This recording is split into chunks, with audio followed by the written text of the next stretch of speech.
sadly though, a real shortage of adopters coming forward to take siblings. Well, I'm joined now by ice skating champion Jayne Torvill. She adopted her two kids, Kieran and Jessica, and it is lovely to see you. Hi. Really, really good to see you. So, of course, you obviously wanted to have a family of your own. Yes. I know that you had an ectopic pregnancy, went through IVF. It must have been heartbreaking for you to go through all of that. It was. I think I was a bit naive thinking leaving it late to start a family as well, because obviously I had a career. Of course. Yes.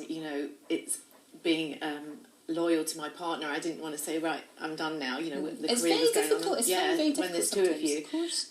And yeah, I did have lots of problems and went through IVF several times.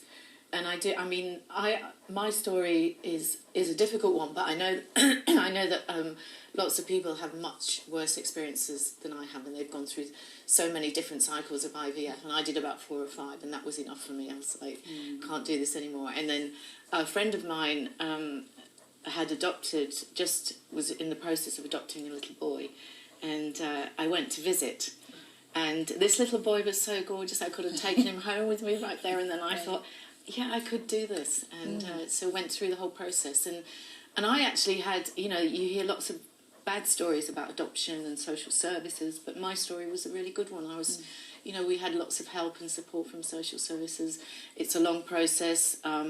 They really look into your background and what's going to happen in the future. And at the time, it can be really hard, but they have to do that. They have to do that. And the outcome for me was perfect. So. It was indeed, because you first of all got your son. Yes. And instantly you met when you saw this little, because he was very young, wasn't he? He was a baby. He was 8 months, yeah. 8 months old. Was there did you feel that instant bond, or did it grow over time?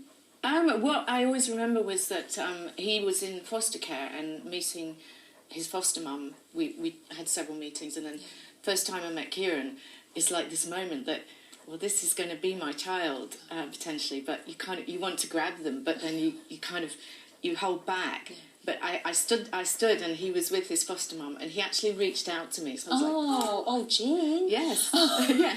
Oh, that's amazing. Yeah. That's meant to be. Yes, obviously meant definitely. To be. And you've got 2 fantastic kids. Wouldn't change it for the world, I'm sure. No, I mean, these things are meant to happen, and I'm just so lucky that I have the 2 that I have.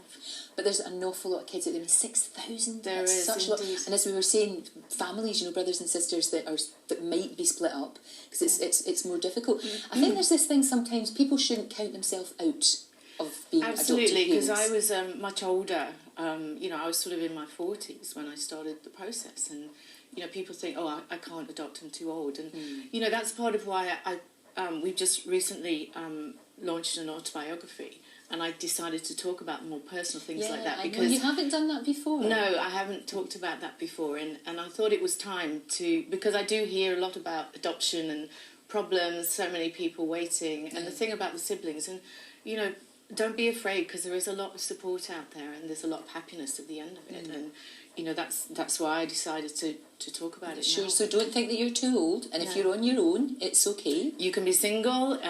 Gay couples can adopt. Sure.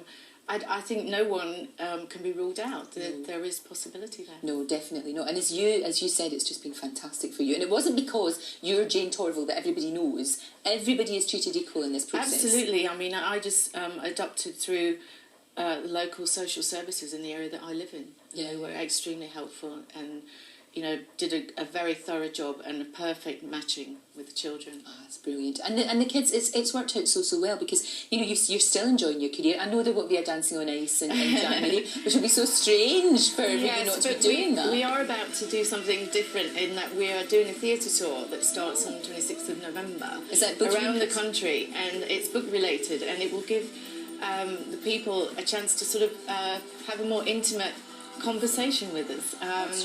And we've never done it before, so we're really looking forward to it, and there's no ice involved. No ice? Do both your kids got ice skating shoes? They have. They've got, I can imagine. They would, wouldn't they? Of course they would. One of the companies that make ice skates, they've named one of the designs as Bolero. Can you believe that? That's so my fantastic. daughter has the Bolero skates. Of course, and I bet they're very good. Yes. Jayne, thank you so much for coming in. It's a joy. Good luck with that tour. That'll be really good. Thank you. We'll stick all the details on the website. Thank you very much. Thank you very much. Right, still to come this morning.